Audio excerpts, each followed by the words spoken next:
बढ़िया क्वेश्चन छठे सातवें की तरफ बनाए थे। ऑब्जेक्टिव टाइप में, डिस्क्रिप्टिव टाइप में। अभी आगे एक दिन बात करेंगे कैसे छठे सातवें वाली किताब के क्वेश्चन बनाए थे। तो इसका एक 25 साल पुराना फंडा है, मतलब जब मैं एग्जाम दिया करता तब से लेकर के आज तक, कि वो हमेशा एस्पिरेंट्स को आउटविट करने की कोशिश करते रहते हैं। एस्पिरेंट्स को और उनके सो कॉल्ड मेंटोर्स को, दोनों को आउटविट करने की कोशिश करते रहते हैं, उनको एक तरह से मात देने की कोशिश करते रहते हैं। तो अगर उनको लगता है कि बच्चों में ये मैसेज चला गया है, मेडिकल हिस्ट्री पढ़ने की जरूरत नहीं है, मेडिकल हिस्ट्री आज की तारीख में हिंदू राष्ट्र बन गया देश, तो अब जरूरत नहीं है शायद मेडिकल हिस्ट्री की, तो वो मेडिकल हिस्ट्री ज्यादा क्वेश्चन पूछ लेंगे। उनको लगेगा कि शायद मॉडर्न बहुत ज्यादा पढ़ते हैं बच्चे और मॉडर्न शायद सीरियसली लेते हैं, एंशिएंट उतना सीरियसली लेते नहीं है, तो मॉडर्न से कम क्वेश्चन रखेगा। इस बार आईएएस में 4 क्वेश्चन पूछे गए हैं मॉडर्न से, एंशिएंट से पूछे गए 9 क्वेश्चंस, मेडिवल से भी मेरे ख्याल 6-7 के आसपास हैं। तो यूपीएससी का एक टाइम टेस्टेड फॉर्मूला है, 25 साल हो गया मुझे ऑब्जर्व करते हुए यूपीएससी को, तो लगभग यही करते रहे हैं हमेशा वो, कि उनको लगता है कि ये वाला सोर्स, ये वाली जगह, ये वाला चीज बच्चे नहीं पढ़ रहे हैं, उसको थोड़ा इग्नोर कर रहे हैं, अंडरमाइन कर रहे हैं उसको, तो उससे ज्यादा क्वेश्चन पूछने लगते हैं। समझ रहे हैं? तो ये वाला काम नहीं करने की कोशिश करनी है कि अपने हिसाब से। एक तो ये बहुत बड़ी प्रॉब्लम है जो मैं महसूस कर रहा हूं काफी लंबे समय से, मतलब तैयारी करते कराते 25 साल होने जा रहा है लगभग। आईआईटी का बैकग्राउंड है, आईआईटी रुड़की से बीटेक किया हुआ है, उसके बाद सिविल इंजीनियरिंग और एंथ्रो से, सिविल इंजीनियरिंग और हिस्ट्री से मैंने 3 मेंस लिखे, फिर फाइनली एंथ्रो लिया, हिस्ट्री और एंथ्रो के साथ मैंने इंटरव्यू दिया 2004 में, 2005 से कोचिंग चला रहा हूं। तो इतने लंबे समय मैंने महसूस किया है कि 99% aspirants they fail to demystify the true nature of examination. इम्तिहान की वास्तविक प्रकृति को समझने में 95-98% बच्चे असफल होते हैं। वो अपने हिसाब से कुछ सोचते रहते हैं कि उनको लगता है कि जो वो कर रहे हैं वही आइडियल रास्ता है, उसमें किसी तरह का मॉडिफिकेशन, किसी तरह का कुछ बदलाव लाने की आवश्यकता नहीं है। तो इस तरह से नहीं सोचिए। यूपीएससी कुछ ऐसा एग्जाम है जिसमें आपको ये वाला रास्ता है ना, learn by committing mistakes and remedying those mistakes, गलती करी जाए, सुधारी जाए, फिर आगे बढ़ा जाए, फिर नई तरह गलती करी जाए, फिर उनको सुधारा जाए, फिर आगे बढ़ा जाए। ये रास्ता बड़ा लंबा है, आपके अटेम्प्ट्स खत्म हो जाएंगे, गलतियां नहीं खत्म होंगी। गलतियां इतनी तरह की हो सकती हैं, तो इसीलिए दूसरे की गलतियों से सीखना बहुत जरूरी है। और हम लोग का काम वही है, हम लोग टीचर के बजाय मेंटोर हैं कि भाई आपको क्या गलतियां नहीं करनी है, पढ़ना पढ़ाना आपका काम है। हम आपकी पढ़ने के मामले में केवल एफिशिएंसी इंप्रूव कर सकते हैं, कि आपको जो चीज समझने में 10 घंटा लगेगा किताब पढ़ने में, किताब पढ़ करके, उसको हमारे लेक्चर के बाद शायद उसको 2 घंटा 3 घंटे में हो जाए, 4 घंटे में हो जाए। बात समझ रहे हैं? तो एफिशिएंसी आपकी इंप्रूव करने के लिए हमारा रोल, हमारी भूमिका है उसमें। उसके अलावा आपकी प्रोग्रेस और परफॉर्मेंस का अप्रेजल करने में हमारी भूमिका है। आपकी तैयारी की जो दशा दिशा है उसका सही ढंग से मूल्यांकन किया जा सके, आप सही ट्रैक पे हैं नहीं हैं, कितना पहुंचे, कितना बच गया, ये सब उसमें हमारी भूमिका है। कुछ हद तक एक सब्जेक्ट का एक बेसिक स्केलेटन, एक बेसिक फ्रेमवर्क, वो क्लियर करने में हमारी भूमिका है। बाकी ये सोचना कि हम आपकी सक्सेस की रिएक्शन में हम रिएक्टेंट बन जाएंगे, रिएक्टेंट नहीं बनेंगे। हमारा रोल कैटलिस्ट वाला है, रिएक्टेंट आप ही रहेंगे सक्सेस की रिएक्शन में। कैटलिस्ट बस ये कोशिश होनी चाहिए कि हाँ पॉजिटिव कैटलिस्ट रहे, वो नेगेटिव कैटलिस्ट ना हो जाए। तो मेंटोर का रोल एक तरह से पॉजिटिव कैटलिस्ट वाला है। बाकी एक चीज जो मैंने बहुत और महसूस की है कि आपके आसपास जो 95-98% लोग कर रहे होते हैं ना, जो भी 95-98% एस्पिरेंट्स जो आपका सोशल सर्कल है, जो भी 95-98% लोग कर रहे हैं, ट्राई टू अवॉइड दैट, क्योंकि वो सब फेल होने जा रहे हैं। 95-98% जो आपके आसपास जो लोग कर रहे हैं, जैसे कर रहे हैं, जिस तरह तैयारी कर रहे हैं, जो मटेरियल फॉलो कर रहे हैं, जिस तरह से जो कुछ भी कर रहे हैं, उससे बचने की कोशिश करिए। ढूंढिए वो 1-2 बंदा कहां है जो कुछ अलग कर रहा है, वो सफल होने जा रहा है। 95-98% जो आपके आसपास जो भी जिस तरह से भी कर रहे हैं, वो अल्टीमेटली इस बड़े लड़ाई में जो पहला हर्डल है ना, प्री वाला, उसी को नहीं क्रॉस करने जा रहे हैं। तो एक तो ये चीज, दूसरा ये मैं पहले भी बताया था, मैंने आज फिर एक बार उसको रिवाइज कर दूं कि काफी कुछ तैयारी को कंपार्टमेंटलाइज्ड अप्रोच के साथ, सेगमेंटल अप्रोच के साथ करना ठीक नहीं है कि प्री, मेंस, इंटरव्यू इस तरह से देखा जाए। इसको होलिस्टिकली देखना चाहिए, कॉम्प्रिहेंसिवली देखना चाहिए तैयारी सिंपल सी, यूपीएससी की तैयारी एक ठीक ठाक पढ़े लिखे इंसान बनने की तैयारी है। यूपीएससी केवल इतना ही चेक कर रहा है कि आप एक ठीक ठाक अच्छे पढ़े लिखे इंसान हो कि नहीं हो, अच्छे नहीं, ठीक ठाक पढ़े लिखे इंसान हो कि नहीं हो, अच्छे सिस्टम होने चाहिए। वो पढ़े लिखे इंसान आप हो कि नहीं हो, इसको एसेस करने के लिए 3 स्तर पे वो एक लेवल पे आपसे सही वाला पहचानवा के देख लेते हैं, दूसरे लेवल पे सही वाला लिखवा के देख लेते हैं, तीसरे लेवल पे सही वाला बुलवा के देख लेते हैं। तो मोटे तौर पर वो ट्रिपल श्योर हो जाते हैं कि yes, this guy is certainly an educated person of significant level. On the scale of 10 he is of the level of around 5 और 6। तो एक ठीक ठाक पढ़ा लिखा इंसान ढूंढ लेते हैं, वो उसको जिम्मेदारी दे देते हैं कि भाई आप फला डिपार्टमेंट में फला जगह की जिम्मेदारी निभाओगे। ये है, चूंकि हमारा एजुकेशन सिस्टम हमको पढ़ा लिखा इंसान तो बनाता नहीं है, वो डिग्री सर्टिफिकेट बांटने में लगा हुआ है, नंबर भी जम के देने में लगा हुआ है, जिसको 50% मिलना चाहिए उसको 98% दे रहा होता है। तो कहीं ना कहीं नंबर बांटने में ही लगा हुआ है सिस्टम, पूरा हमारा एजुकेशन सिस्टम। इसलिए अनफॉर्चुनेटली वो पढ़ा लिखा इंसान बनाता नहीं है, इसलिए हमको अलग से क्लास वर्क चलानी पड़ती है। नहीं तो छठे किताब पढ़ने का टेस्ट लेने का क्या बकवास आइडिया नहीं है एकदम। किसी दूसरे देश में ये कहा जाए कि भाई छठे किताब का टेस्ट लेंगे हम उन लोगों से जो ग्रेजुएशन किए बैठे हैं सामने, तो मतलब ये एक तो हंसने वाला आइडिया होता, मगर यहाँ लेना पड़ेगा। उनको मालूम 50-60% जो लाएगा उसको हम पैसा देंगे, अलग से इनाम देंगे। 60% जो स्कोर कर लेगा उस पेपर में। मोटे तौर पर हमको मालूम है कि सिचुएशन ऐसी है कि लोग उन बेसिक चीजों में, और उसका रीजन यही है कि हमारा पूरा सिस्टम काफी कुछ डिस्प्लेसमेंट थ्योरी पे। जब आप 7th पहुंचते हैं तो 6th वाला दिमाग से डिस्प्लेस हो चुका होता है, 8th पहुंचते हैं तो 7th वाला डिस्प्लेस हो चुका होता है। तो काफी कुछ एक तरह से पुराना वाला दिमाग निकल चुका है, जो चल रहा है इस समय वही वाला। और सही पढ़ाई का मतलब है कि एब्जॉर्प्शन थ्योरी पे चीजें चलनी चाहिए आपकी, आप चीजें एब्जॉर्ब करते हुए आगे बढ़ने चाहिए। इसको देख के लग रहा है रामराज आ गया है देश में।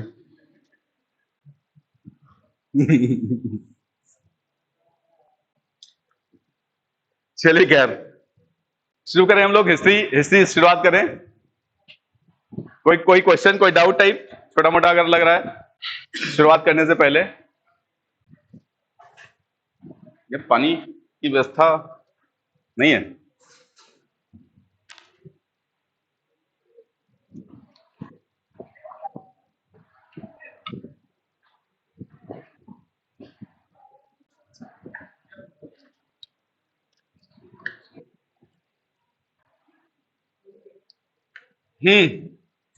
ठीक है, फिर सीधे हम लोग एंशिएंट हिस्ट्री के टाइम स्केल पे आते हैं।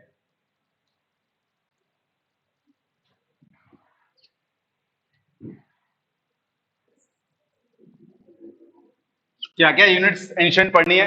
एंशिएंट, मेडिवल, मॉडर्न, उसका आइडिया है? कहां से एंशिएंट खत्म होता है, मेडिवल कहां शुरू होता है, उसका आइडिया सबको पक्का? वो धीरे से बोला जा रहा है। आइडिया है, मतलब हम भी प्रिज्यूम कर रहे हैं कि आइडिया है। एंशिएंट में बेसिकली हमको जो यूनिट्स पढ़नी है अलग अलग, उसमें पहली यूनिट है, इसको हम बोलते हैं प्री हिस्ट्री, प्राग इतिहास। आप में से हिंदी मीडियम वाले कितने लोग हैं? 40%। ठीक। बोर्ड वर्क मैं इंग्लिश में करूंगा और बोलूंगा हिंदी इंग्लिश दोनों में, ठीक है? तो हिंदी वाले जो है हमारे ऊपर डिस्क्रिमिनेशन करने का चार्ज नहीं लगाएंगे इस बेसिस पर कि हमने अंग्रेजी में बोर्ड वर्क किया हुआ है। बोलने वाला काम मैं इंग्लिश हिंदी दोनों में करूंगा, बोर्ड वर्क जरूर केवल इंग्लिश में करूंगा, ठीक है? उसमें टाइम बचाने के कारण ऐसा है। पहली यूनिट है, इसको बोलते हैं प्री हिस्ट्री, प्राग या प्राग इतिहास। थोड़ा सा हिंदी में शुरू कर देते हैं। प्राग या प्राग इतिहास, इस प्री हिस्ट्री में हम लोग पढ़ते हैं पैलेलिथिक पीरियड, पुरा पाषाण काल, मेसोलिथिक पीरियड, मध्य पाषाण काल, नियोलिथिक पीरियड, नव पाषाण काल। ये पूरे स्टोन एज पढ़ते हैं। उसके बाद नियोलिथिक के बाद जब पहली बार इंसान ने पत्थर के साथ साथ मेटल भी इस्तेमाल करना शुरू किया, उसको बोलते हैं चैल्कोलिथिक।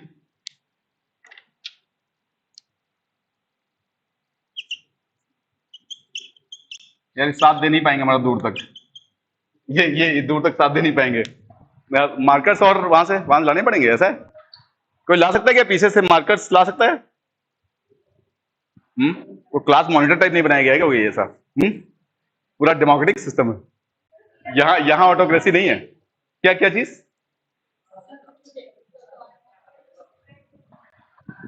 तो बेसिकली प्री हिस्ट्री में, प्राग इतिहास में, हम उस दौर के बारे में पढ़ते हैं जब हमारे पास किसी भी तरह के रिटन एविडेंसेस नहीं है।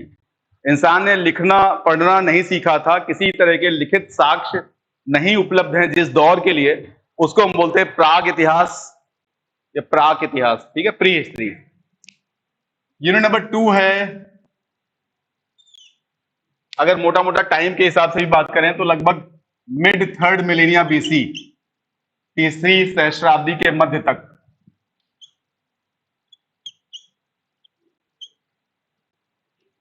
इसको बोलते हैं प्रोटो हिस्ट्री, आद्य इतिहास। कल मार्कर मैं खुद लेके आ जाऊंगा, इसका मतलब मुझे लेके आना चाहिए। आत्मनिर्भर बनने का समय आ गया है कि हर हालत में आप सिस्टम पे बिल्कुल विश्वास न करो, आप अपना अपना अपना तैयार हो। खैर, प्रोटो हिस्ट्री का मतलब है वो दौर इंसान के जीवन का, उसके उद्विकास का, जब इंसान ने लिखा तो रहा होगा कुछ, मगर उसको अभी हम डिसाइफर नहीं कर पाए, उसको पढ़ नहीं पाए। तो written evidences are available for that particular period of time, but we haven't yet deciphered them. उनको अभी तक हम डिकोड करने में सफल नहीं हुए हैं। प्रोटो हिस्ट्री में मोटे तौर पर हम लोग पढ़ते हैं इंडस वैली सिविलाइजेशन या हड़प्पा सिविलाइजेशन, जिसको हम शुरू करेंगे अभी पढ़ना। हड़प्पा सिविलाइजेशन यूनिट नंबर 2 में पढ़ते हैं। 1500 बीसी से लगभग 600 बीसी तक का पीरियड, ये यूनिट नंबर 3 है।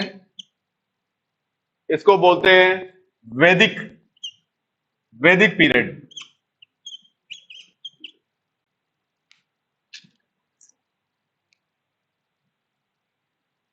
वैदिक पीरियड मिल गया कुछ? हाँ? अच्छा, इस बैग में नहीं तो बैग वाले तो निकाल ही दिया यार हमने। बैग वाले यही है, अगर तब तो निकाल ही दिए। इंक की समस्या क्या? दो इंक नहीं है, चलो छोड़ो, रहने दो, इसी से काम चलाना पड़ेगा। रहने दो, चले दो, चलेगा। वैदिक पीरियड, वैदिक एज, जब ऋग वैदिक आर्यंस इंडिया में एंटर करने लगे 1500 बीसी के आसपास, अलग अलग होड्स में, अलग अलग झुंड में 300-400 साल तक आते रहे। 1500 से लगभग 1100 बीसी तक उनके आने का सिलसिला चलता रहा। तो 1500 से 600 बीसी, ये लगभग 900 साल का पीरियड, इसको हम वैदिक एज बोलते हैं। इसको कई बार 2 पार्ट्स में पढ़ा जाता है। 1500 से 1000 बीसी, उसको बोलते हैं ऋग वैदिक पीरियड, और 1000 बीसी 600 बीसी को बोलते हैं लेटर वैदिक पीरियड, ऋग वैदिक या अर्ली वैदिक पीरियड। ऋग वैदिक काल या आरंभिक वैदिक काल और उत्तर वैदिक काल। ठीक है, ये एक तरह से। इंक मिली, पेन नहीं मिला, मार्कर नहीं मिला। मार्कर वर्कर वैसे खास जरूरी नहीं, चंद्रमा पे पहुंचना ज्यादा जरूरी है। मार्कर वर्कर खास क्या रोल प्ले करेगा ये रेड? कैसे भरते हैं यार इसको? मैंने भरा नहीं कभी। चलिए, काम चलेगा, ऐसे चलते थोड़ी। तो बेसिकली वैदिक आर्यंस जो है, मतलब वैदिक एज के बारे में हम लोग पढ़ते हैं। इसकी geographical locations Rig Vedic period में क्या थी, लेटर वैदिक पीरियड में क्या, social organisation, political, economic, cultural organisation of Rig Vedic period vis-à-vis later Vedic period. तो एक कंपैरेटिव एनालिसिस टाइप हम लोग करेंगे यूनिट नंबर 3 में। यूनिट नंबर 4 है 600 बीसी से लगभग 322 बीसी तक का पीरियड। इस यूनिट नंबर 4 को हम बोलते हैं पीरियड ऑफ स्टेट फॉर्मेशन, राज्य निर्माण का काल, जब पहली बार बड़े बड़े पॉलिटिकल स्टेट्स, बड़े बड़े स्टेट्स बनने लगे, पॉलिटिकल अथॉरिटीज स्टैब्लिश होने लग गई। तो राज्य निर्माण, उस राज्य निर्माण के तहत कुछ बड़े बड़े स्टेट्स जो बने पूरे खासतौर पर नॉर्थ इंडियन सब कॉन्टिनेंट में, उनको हम बोलते हैं महाजनपदाज। तो पीरियड ऑफ 16 महाजनपदाज, 16 महाजनपदों का काल।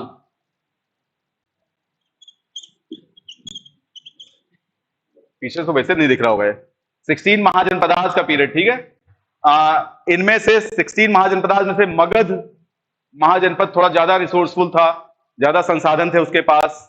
उसके किंग्स थोड़ा ज्यादा इंटरप्राइजिंग थे।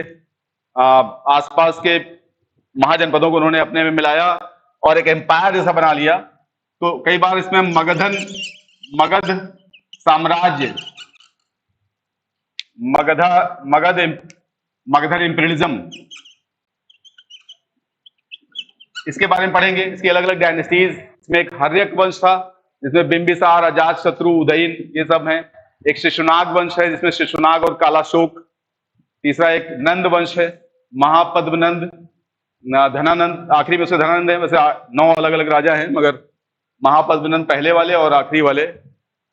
इसके अलावा इस पीरियड में हम लोग ये स्टेट्स जब बनने लग गए तो उनकी कैपिटल्स वगैरह भी बनने लग गई, राजधानियां बनने लग गई। तो इस पीरियड में हम लोग अर्बनाइजेशन के बारे में पढ़ेंगे।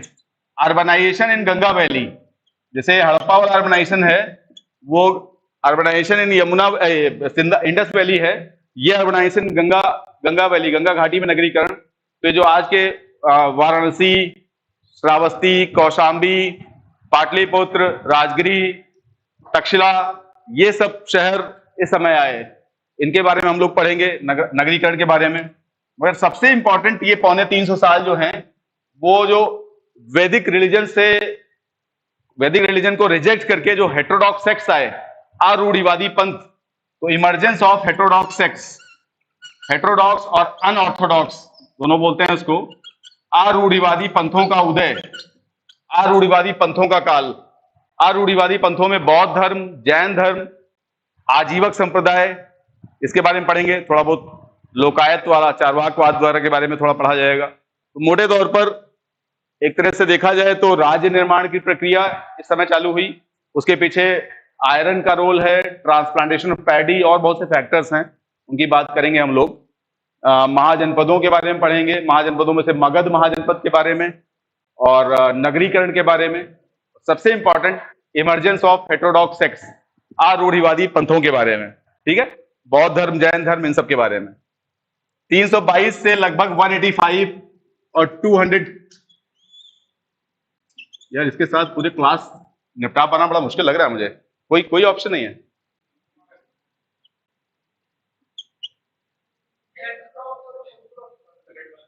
ऑर्थोडॉक्स का मतलब होता है रूढ़ी, रास्ता, जो बना बनाया रास्ता है वो वैदिक रिलीजन वाला रास्ता है।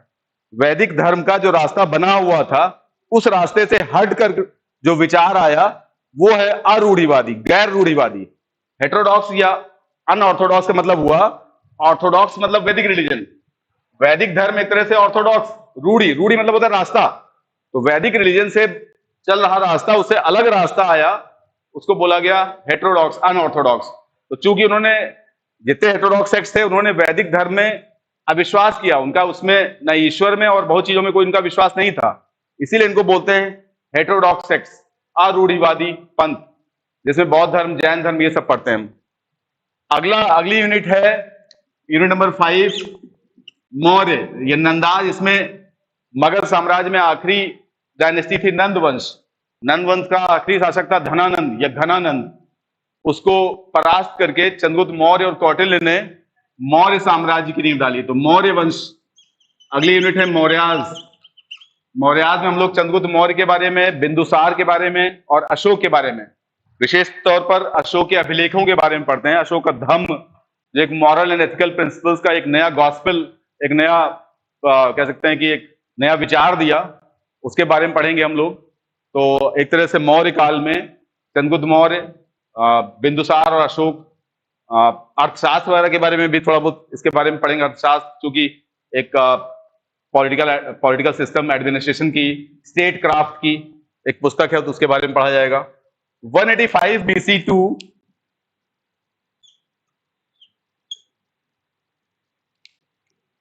300 CE।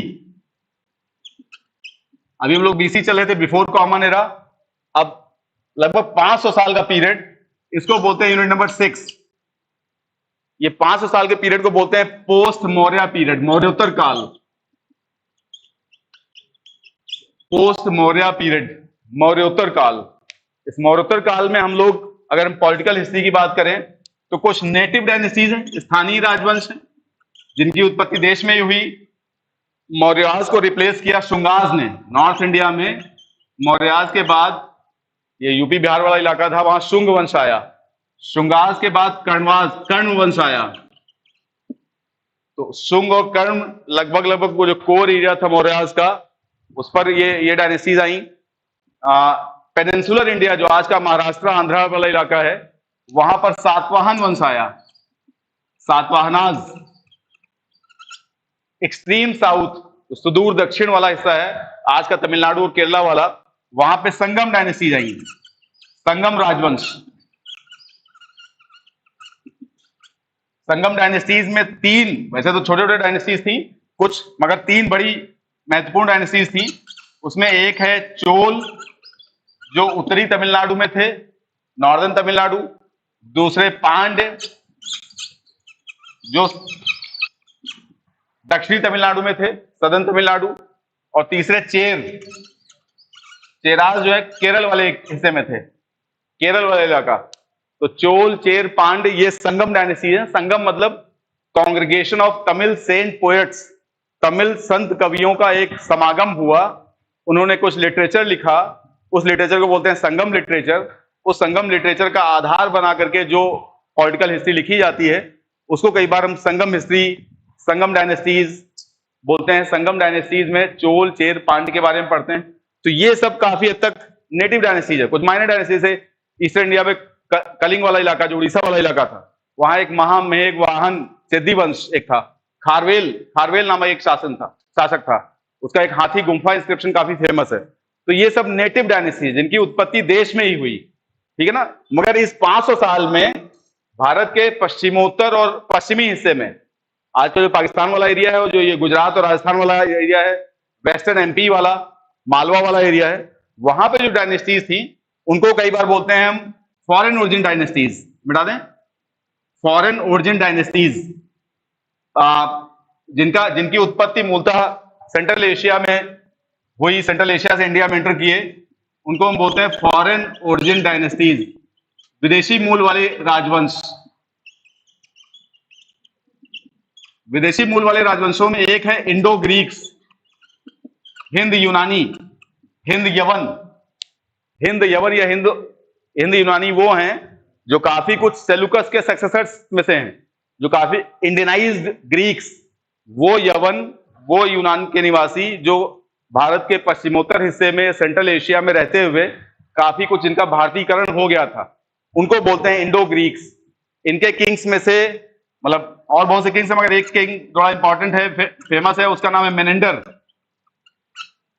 जिसकी एक पुस्तक, जिसके बारे में एक पुस्तक है Milind Panho, questions of Milind. Questions of Milind basically Nagsen एक बुद्धिस्ट मॉन्क और मिलिंद ये इंडो ग्रीक किंग, उसके बीच में कैटेकिस्टिक स्टाइल में, क्वेश्चन आंसर वाली स्टाइल में एक पुस्तक है जिसका नाम है मिलिंद पन्हो, क्वेश्चंस ऑफ मिलिंद। इस मिलिंद पन्हो ने आईएएस बनाने में बहुत बड़ा रोल प्ले किया लोगों को। जब तक पाली लिटरेचर सिलेबस हुआ करता था यूपीएससी में, तब तक उसके सिलेबस का मेन बेसिस था मिलिंद पन्हो। तो मिलिंद पन्हो पढ़ के बहुत, हमारी कोचिंग से भी 2-3 लोग सेलेक्ट हुए हैं मिलिंद पन्हो पढ़ के। मतलब पाली लिटरेचर जब तक था सिलेबस में, जब वो हटा दिया गया और सभी फ्रेंच, जर्मन, जो बाकी बाहर वाली भाषाएं वो हटा दी गई, अब केवल वही भाषाएं सिलेबस, उन्हीं भाषाओं का साहित्य सिलेबस में है जो 8th शेड्यूल में है, प्लस इंग्लिश। तो तब से उसका रोल कम हो गया। बहरहाल मेनेंडर एक इंपॉर्टेंट किंग इंडो ग्रीक्स में से। दूसरी डायनेस्टी सीथियंस, इनको बोलते हैं शकाज। शक के अलग अलग ब्रांचेस थी, उसमें एक बड़ी इंपॉर्टेंट ब्रांच जिसका शासन लंबे समय तक चला, उसको बोलते हैं वेस्टर्न क्षत्रपाज, पश्चिमी क्षत्रप। वेस्टर्न क्षत्रपाज में से एक किंग है, फेमस किंग, उसका नाम है रुद्रदमन। इसका एक इंस्क्रिप्शन है जूनागढ़ इंस्क्रिप्शन, जो अपने आप में संस्कृत भाषा का सबसे पहला अभिलेख है। 150 सीई का, 2वीं शताब्दी ईस्वी के मध्य का एक अभिलेख है, जूनागढ़ अभिलेख। एक लेख के बारे में है, उसकी बात करेंगे हम लोग आगे। तो सीथियंस, इसके अलावा अगली डायनेस्टी पार्थियंस,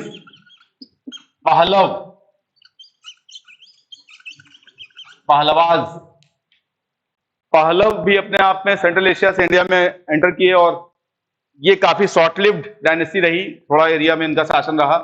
इनके एक इंपॉर्टेंट किंग है गोंडो फर्नीज, उसका एक तख्ते बही इंस्क्रिप्शन है, गुंदहर जहां उसको कहा गया है, तो उसके बारे में थोड़ा बहुत हम लोग पढ़ेंगे।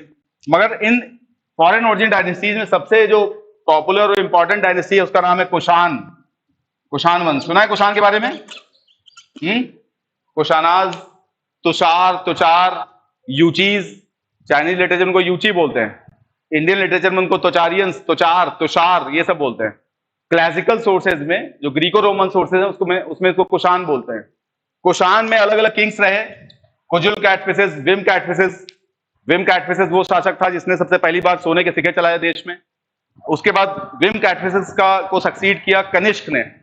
कनिष्क के बारे में सुना है सबने? तो कनिष्क का एम्पायर काफी बड़ा था, इतना बड़ा एम्पायर था कि दो कैपिटल्स की जरूरत थी। एक कैपिटल थी पुरुषपुर, माना जाता है पेशावर के आसपास वाले इलाके में है पुरुषपुर, और दूसरी कैपिटल थी मथुरा।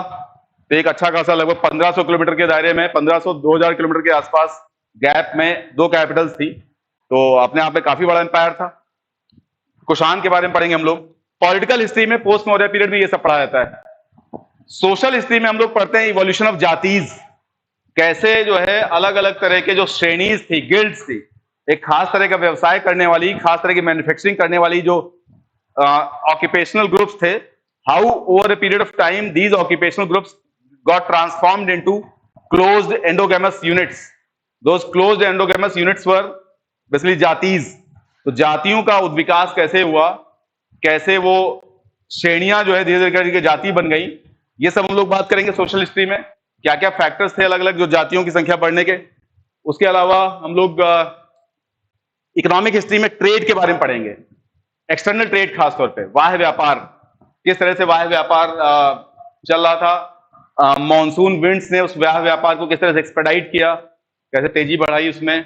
उसके अलावा कुछ sources, Pliny, Ptolemy, Periplus of Erythraean Sea, उन सब के बारे में बात करेंगे। कल्चरल हिस्ट्री के बारे में अगर हम बात करें तो इस पीरियड में इमर्जेंस ऑफ भक्ति, जैसे वैदिक टाइम पे कर्म मार्ग और ज्ञान मार्ग आया था, भक्ति मार्ग यहां आया। तो भागवतिज्म, भागवत संप्रदाय का उदय। भागवत संप्रदाय में वासुदेव कृष्ण की पूजा, वासुदेव कृष्ण की पूजा से धीरे धीरे करके वैष्णविज्म कैसे आ गया, और एक तरह से शिव की पूजा से शैव। तो वैष्णव और शैव के बारे में हम लोग पढ़ेंगे। शक्ति की पूजा आखिर किस समय शाक्त कल, उसके बारे में पढ़ेंगे। तो हम रिलीजन के मामले में वैष्णव, शैव और शाक्त वगैरह के बारे में पढ़ेंगे इस पीरियड में, पोस्ट मौर्य पीरियड में। उसके अलावा कल्चरल हिस्ट्री में इमर्जेंस ऑफ आर्ट स्कूल्स, अलग अलग कला शैलियां जो हैं, गांधार, मथुरा और अमरावती, उन कला शैलियों के बारे में पढ़ेंगे। तो ये 500 साल अपने आप में काफी ज्यादा एक तरह से इंपॉर्टेंट ईयर्स हैं। पॉलिटिकल हिस्ट्री में ये सब है। इकोनॉमिक हिस्ट्री में ट्रेड, एक्सटर्नल ट्रेड के बारे में, क्या एक्सपोर्ट इंपोर्ट हो रहा था वो सब पढ़ा जाएगा। सोशल हिस्ट्री में इवोल्यूशन ऑफ जातीज, और उसके अलावा इंडियन सोशल सिस्टम के जो आइडियाज और आइडियल्स हैं, पुरुषार्थ, थोड़ा बहुत ऋण, रीबर्थ, इन सब के बारे में थोड़ा बहुत पढ़ा जाएगा इसमें। कल्चरल हिस्ट्री में इवोल्यूशन ऑफ भागवतिज्म, भागवत संप्रदाय का उदय, और कैसे वैष्णविज्म और शैविज्म ये कैसे आए, उन सब की बात करेंगे हम लोग।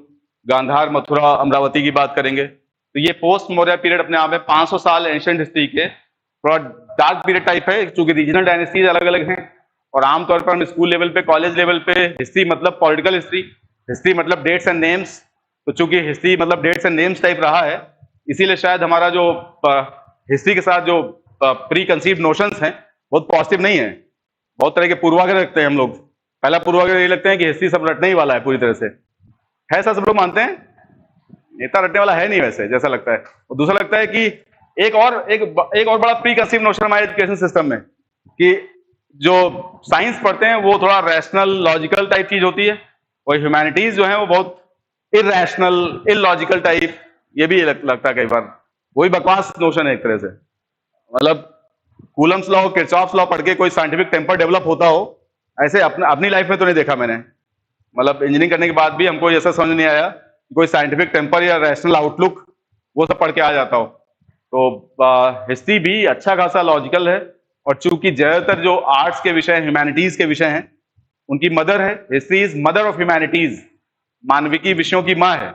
तो चाहे सोशियोलॉजी हो, पॉलिटिकल साइंस हो, इकोनॉमिक्स हो, ज्योग्राफी हो, सभी के लिए आपको हिस्ट्री का एक ठीक नॉलेज होना चाहिए।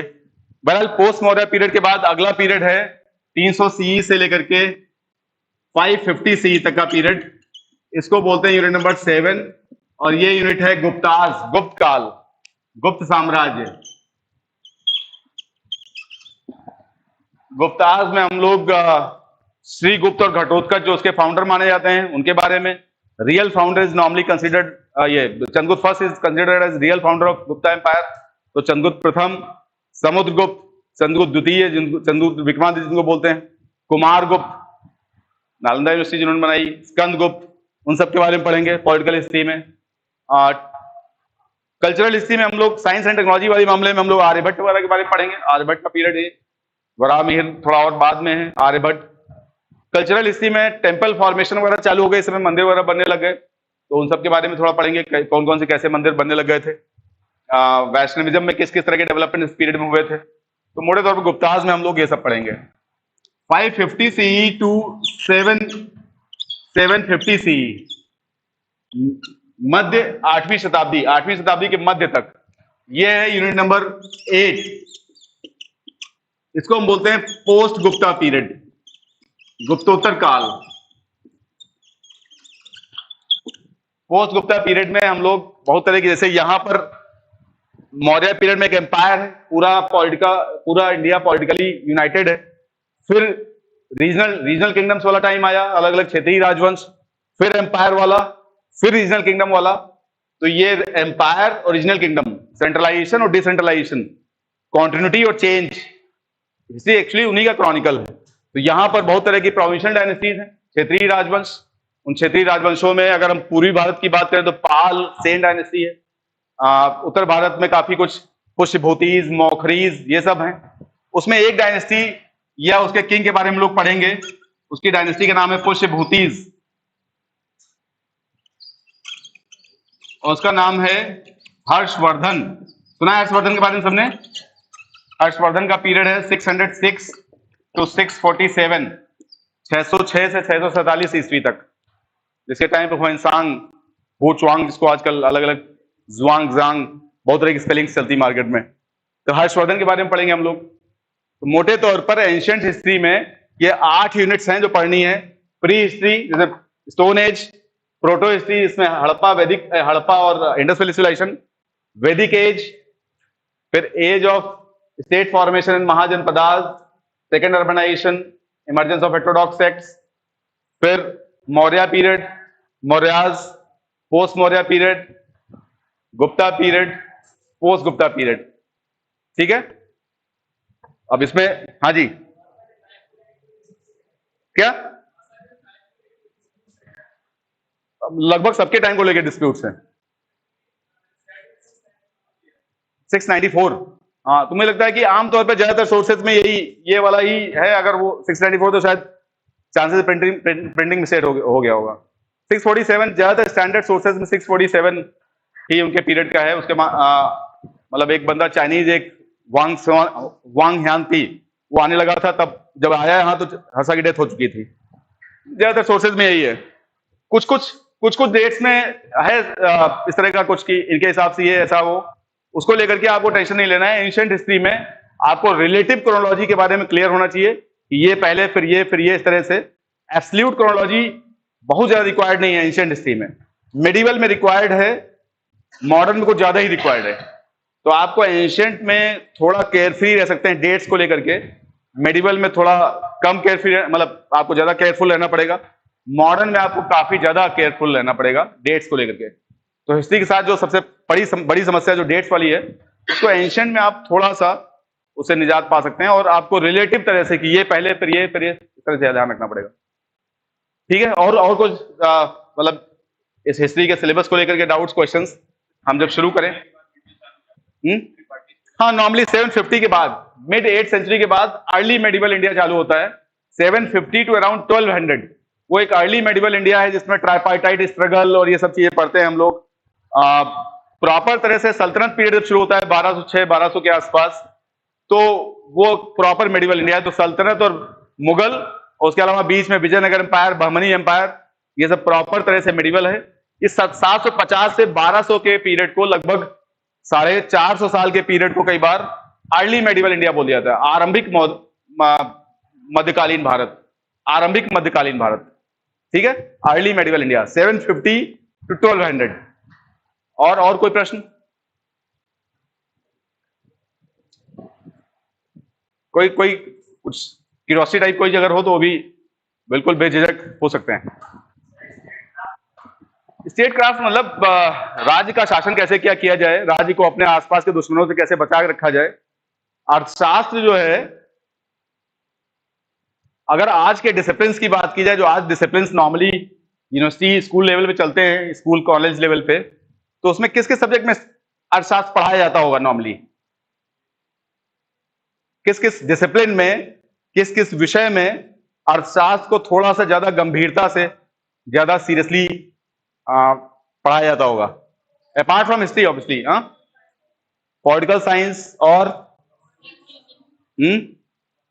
पॉलिटिकल साइंस के अलावा हिस्ट्री में तो पढ़ी रहे हम लोग, हिस्ट्री छोड़ करके, हिस्ट्री छोड़ करके भूगोल में तो हमको लग रहा है पब्लिक एडमिनिस्ट्रेशन में काफी डिटेल पढ़ाया जाता है।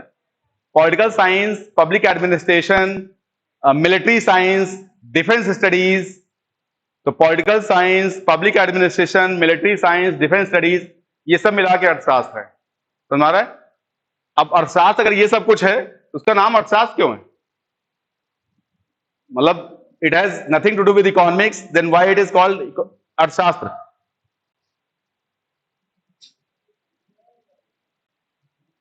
क्वेश्चन समझ में आ रहा है? क्वेश्चन समझ में आ रहा है क्या पूछ रहा हूं मैं? नहीं समझ में आ रहा है? अगर अर्थशास्त्र में ये सब कुछ है, पब्लिक एडमिनिस्ट्रेशन वाला, पॉलिटिकल साइंस वाला मामला, मिलिट्री साइंस, डिफेंस स्टडीज, तो उसको अर्थशास्त्र नाम क्यों रखा गया होगा उसका? अर्थशास्त्र तो मोटे तौर पर हम लोग समझते हैं, इकोनॉमिक्स समझते हैं। तो उसका नाम अर्थशास्त्र रखने के पीछे लॉजिक क्या रहा होगा?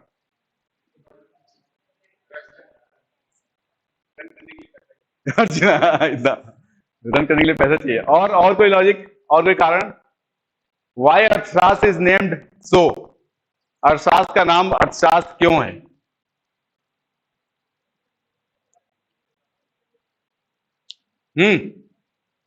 कोई मतलब,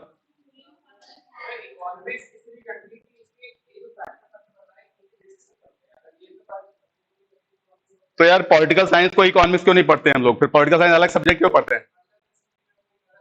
तो मतलब मोटे तौर पर ये, तो मतलब पुराने जमाने में सब, देखिए इकोनॉमिक्स तो देखा जाए तो हर चीज में इकोनॉमिक्स है, तब तो फिर अलग अलग डिसिप्लिन का मुद्दा ही नहीं होना चाहिए था एंशिएंट पीरियड में ही। आज मान ली ठीक हो गया, एंशिएंट पीरियड में मतलब अर्थशास्त्र और मतलब इनफैक्ट जो अलग अलग डिसिप्लिन रहते रहे होंगे गुरुकुल वगैरह में, तो ऐसा बिल्कुल नहीं रहा कि सबको जो जो जिनका लेना देना दूर दराज से भी इकोनॉमिक्स से है तो उसको इकोनॉमिक्स पढ़ा जाए। बहरहाल बहरहाल कारण क्या है? ये वाला कारण नहीं है। कारण ये है, एक हम लोग इंडियन सोशल सिस्टम में जो आइडियाज और आइडियल्स पढ़ते हैं उसमें पुरुषार्थ, पुरुषार्थ चतुष्टयम, चार पुरुषार्थ हैं। चार पुरुषार्थ में से धर्म, अर्थ, काम, मोक्ष, चार चार पुरुषार्थ है। पुरुषार्थ मतलब meaning of life, purpose of life. पुरुष अर्थ मतलब व्हाट इज द पर्पज और मीनिंग ऑफ लाइफ। तो उसके लिए चार पुरुषार्थ जो है, पुरुषार्थ चतुष्टयम, धर्म, अर्थ, काम, मोक्ष। धर्म मतलब एथिक्स, धर्म मतलब वैल्यूज। तो एक तरह से इंसान वैल्यूज, एथिक्स, प्रिंसिपल्स के हिसाब से जीवन जिए, वो धर्म बताता है। अर्थ मतलब पावर, प्रेस्टीज, मटेरियल लाइफ। तो भौतिकता जो है पूरी तरह से पावर, प्रेस्टीज और मेटेरियलिज्म, वो अर्थ से ड्रिवन है, अर्थ। काम मतलब एस्थेटिक परसूट्स, सेंसरी प्लेजर्स, जो है इंद्रियों से जो हम मतलब एक तरह से आनंद प्राप्त करते हैं। एस्थेटिक परसूट्स मतलब music, dance, drama, painting, sports, ये सब एक तरह से काम है। मोक्ष is emancipation, salvation, detachment, dissociation. तो पुरुषार्थ में धर्म, अर्थ, काम, मोक्ष में से अर्थ जो है वो पावर और prestige, materialism, how to control over resources, how to get control over resources, संसाधनों पे कैसे नियंत्रण स्थापित किया जाए, ये सब अर्थशास्त्र बताता है। अर्थ बताता है, अर्थ, धर्म, अर्थ, काम, मोक्ष वाला। अर्थशास्त्र बेसिकली वो धर्म, अर्थ, काम, मोक्ष वाले अर्थ पर बेस्ड बुक है, इसलिए उसका नाम अर्थशास्त्र है। समझ में आ गया? पक्का? खुशाद? हाँ।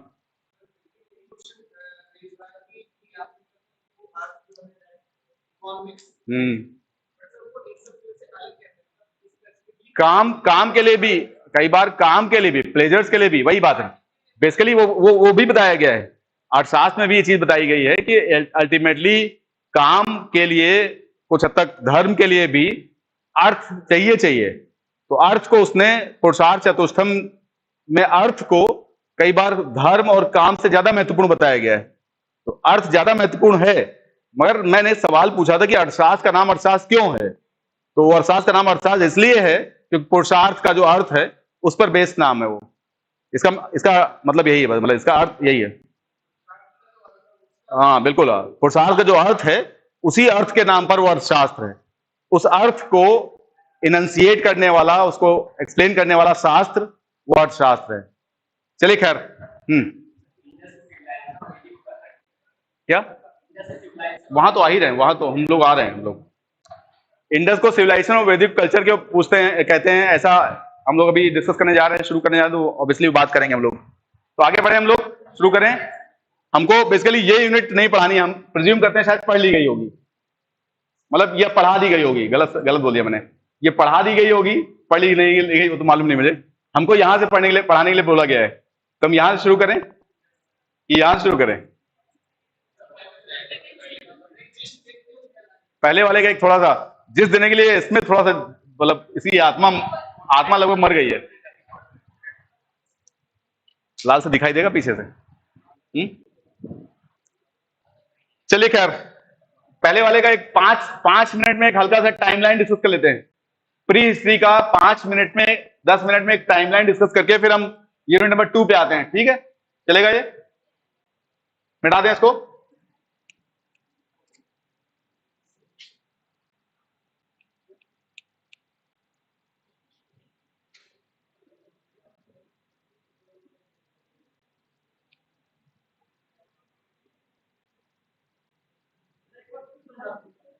क्या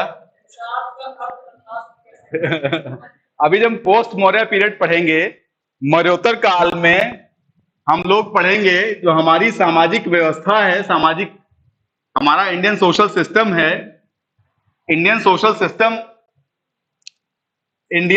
सिस्टम के गवर्निंग, क्या बताएं,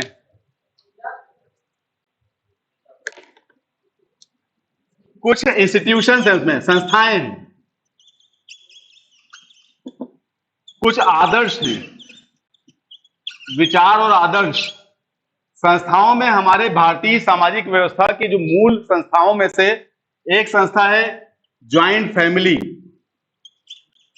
आमतौर पर हम लोग का पूरा जो सामाजिक व्यवस्था है उसमें ज्वाइंट फैमिली उसका आधार स्तंभ माना जाता है। उसके अलावा कास्ट सिस्टम, जाति व्यवस्था, उसके अलावा चूंकि प्राइमरीली रूरल सोसाइटी रही है तो जजमानी व्यवस्था के बारे में बात करेंगे हम लोग। ये इंस्टीट्यूशंस हैं जो हमारे इंडियन सोशल सिस्टम के आधार स्तंभ हैं। आइडियाज और आइडियल्स में जो आधार स्तंभ हैं उसमें है पुरुषार्थ, कर्म, बल्कि मतलब ये सॉरी ऋण और रीबर्थ, अलग अलग तरह के ऋण सुने होंगे वो। उसके अलावा कर्म,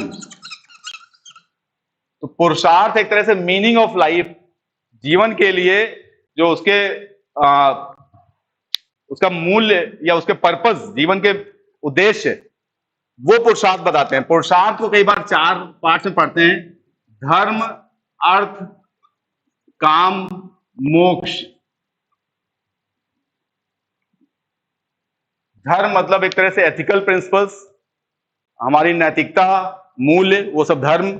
अर्थ मतलब मेटीरियल लाइफ, अर्थ जो आमतौर पे हम लोग पावर, प्रेस्टीज, मेटेरियलिज्म, ये सब। काम मतलब एस्थेटिक परसूट्स, जो हमारा जिस तरह का जो हम सेंसरी प्लेजर्स जो लेते हैं।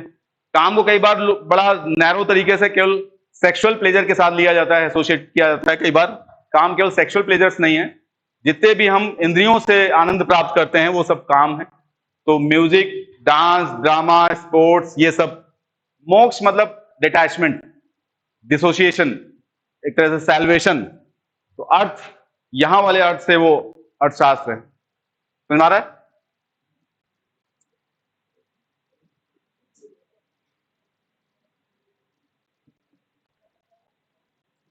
इस तरह का कुछ तरीका काले वाले में नहीं हो सकता? इंक इंक ब्लैक वाली नहीं है? ब्लैक वाली इंक नहीं है क्या वहां यार? है नहीं? बड़ा मुश्किल। चलिए खैर, यूनिट नंबर 1 पे हम लोग एक बार टाइमलाइन डिस्कस कर लेते हैं।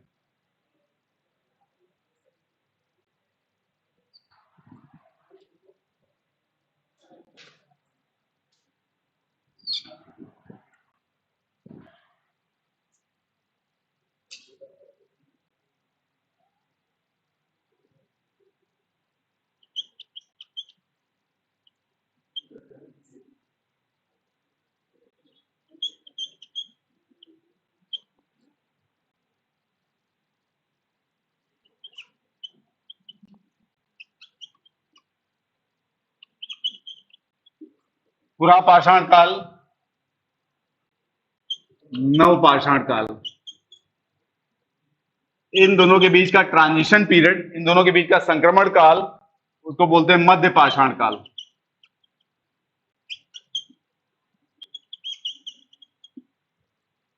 पूरा पाषाण का काल को चूंकि काफी बड़ा पीरियड है, इसको कई बार लोअर पैलोथिक निम्न पुरा पाषाण काल, मिडिल पैलोथिक मध्य पुरा पाषाण काल और अपर पैलोथिक उच्च पुरा पाषाण काल, 3 पार्ट्स में डिवाइड करते हैं। इसको लगभग 1 लाख,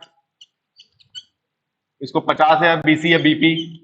पुरानी डेट्स में कई बार बीसी या बीपी इंटरचेंजेबली इस्तेमाल होता है, बिफोर क्राइस्ट और बिफोर प्रेजेंट। ठीक है, बिफोर क्राइस्ट और बिफोर प्रेजेंट दोनों इस्तेमाल होता है।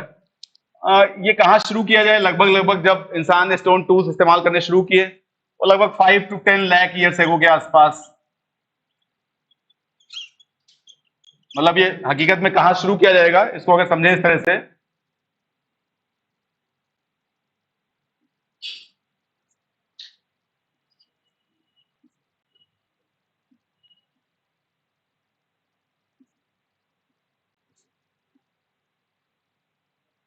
ये इवोल्यूशन है। एक एक इंजीनियरिंग बैकग्राउंड वाले शख्स से जैसी जैसी जैसी आप उम्मीद कर सकते हो ड्राइंग की, वो वैसी ये ड्राइंग है। ये है ऑस्ट्रेलोपिथेकस। ऑस्ट्रेलो मतलब सदर्न, दक्षिणी, पिथेकस मतलब monkeys. Monkeys found in the southern hemisphere of the earth, दक्षिणी गोलार्ध में पाए जाने वाले बंदर। इसको बोलते हैं होमो हैबिलिस। पहली बार जो बंदर पेड़ से नीचे कूदे होंगे, किसी ने ढकेल दिया होगा, तो जो धीरे धीरे करके कुछ तो निपट गए होंगे, कुछ धीरे धीरे करके डेवलप होने की तरफ आगे बढ़े होंगे। तो जो डेवलप होने की तरफ आगे बढ़े होंगे, उनमें से जब पहली बार उन्होंने ऑफेंस या डिफेंस के लिए अपना बचाव करने के लिए या आक्रमण करने के लिए हाथ में जब पहली बार पत्थर के औजार पकड़े रहे होंगे, यही शुरू होता है निम्न पुरा पाषाण काल, होमो हैबिलिस। इसको बोलेंगे Homo erectus, man with erect posture. इसको बोलेंगे होमो सेपियंस, प्राग्ञ मानव। जैसे जैसे इंसान का विकास, ये तो बंदर है, यहां से बंदर से ये क्वाड्रूपेडल चतुष्पदीय प्राणी है, यहां बाइपेडलिज्म आ गया। कई बार माना था बाइपेडलिज्म यहीं पे आ गया। तो जैसे जैसे इवोल्यूशन हुआ, एक काम तो ये हुआ कि क्रेनियल कैपेसिटी बढ़ती गई, क्रेनम का वॉल्यूम बढ़ता गया। मतलब ये एक लेसन देता है लाइफ में कि जितना दिमाग इस्तेमाल किया जाएगा वो वैसे इस्तेमाल हो पाएगा, वो बड़ा हो पाएगा, नहीं तो घटता जाएगा। अब गूगल सिंड्रोम के चक्कर में सब निपट जाएगा धीरे धीरे करके। तो मोटे तौर पर आगे चल के जैसे जैसे आगे बढ़े, ये 300-400 सीसी वाला इंजन था यहां पर, ये 1400 सीसी वाला हो गया। क्रेनियल कैपेसिटी 1400 क्यूबिक सेंटीमीटर हो गई। इस तरह से इवोल्यूशन हुआ। ये यहां से शुरू होता है हिस्ट्री, प्री हिस्ट्री, पुरा पाषाण काल। और ये जो होमो सेपियंस है, ये आया पुरा पाषाण काल की आखिरी स्टेज में।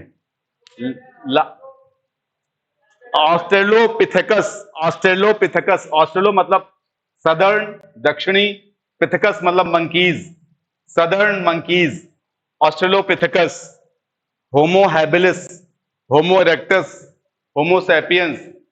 अब हिंदी वाले हम इतना हमें माफ कर देंगे कि हमने इसको हिंदी में नहीं लिखा साथ साथ, ठीक है, इतनी माफी की उम्मीद करता हूं मैं। ठीक है, समझ में आ रहा है? तो बेसिकली यहां से शुरू होती है हिस्ट्री। जब इंसान ने पहली बार for the sake of offence और डिफेंस स्टोन टूल्स इस्तेमाल करने शुरू किए होंगे। चले आगे बढ़े, मिटा दें।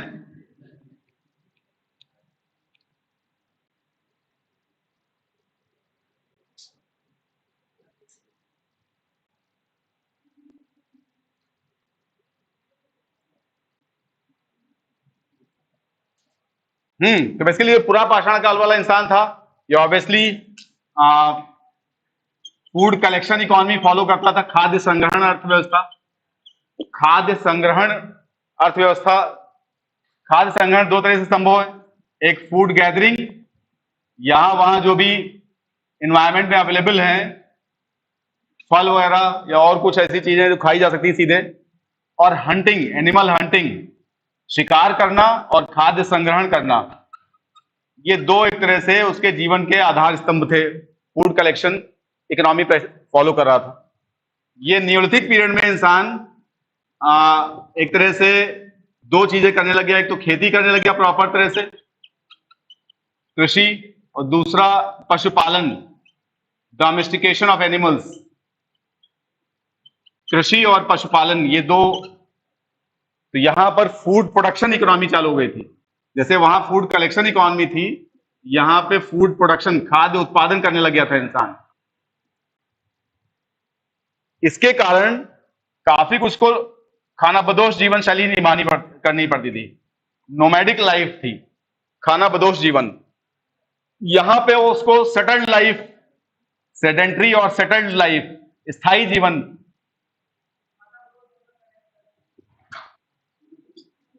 बगल वाले समझाओ भाई इनको, खानाबदोश मतलब क्या होता है? कोई बगल वाले हैं जहां से क्वेश्चन पूछा गया उसके जस्ट बगल वाला बताओ।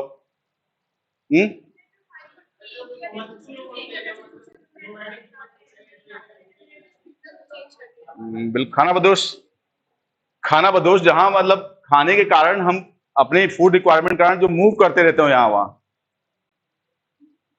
जो आजकल गवर्नमेंट एम्प्लॉय को करना पड़ता है जैसे,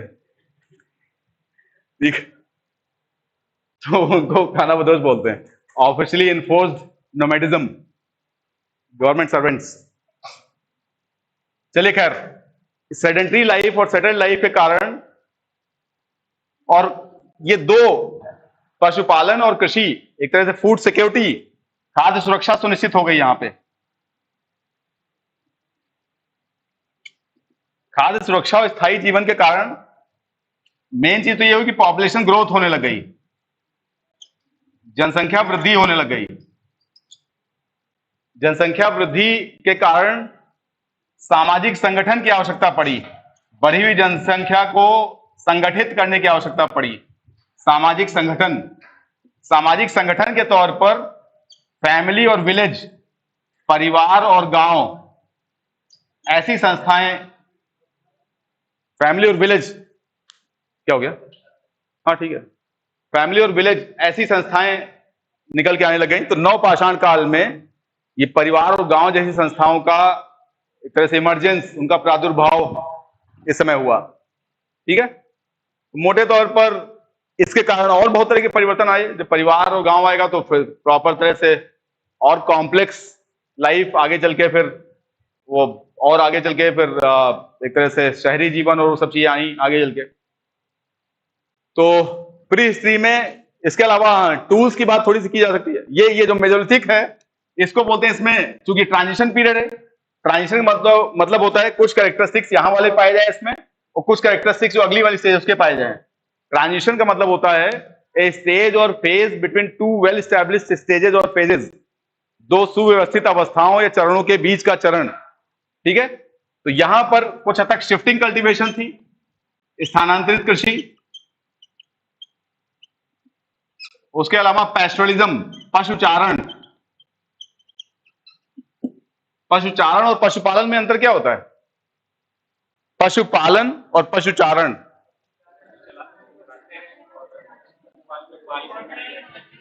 हाँ हाँ, मतलब केवल खूंटे और रस्सी का अंतर होता है। ठीक है ना, खूंटा और रस्सी जो है इसमें होती है, इसमें नहीं होती है। आमतौर पे सेफर्ड्स करते हैं, सेफर्ड्स पूरा पूरा झुंड कहीं चरा रहे होते हैं, ले जा रहे होते हैं, 500 भेड़ एक साथ, तो वो पेस्टोरिज्म कर रहे हैं। जो गाय भैंस पालते हैं लोग घर पे, वो डोमेस्टिकेशन, पशुपालन। तो जो क्या भेड़ चराने वाले क्या बोलते हैं, सेफर्ड्स।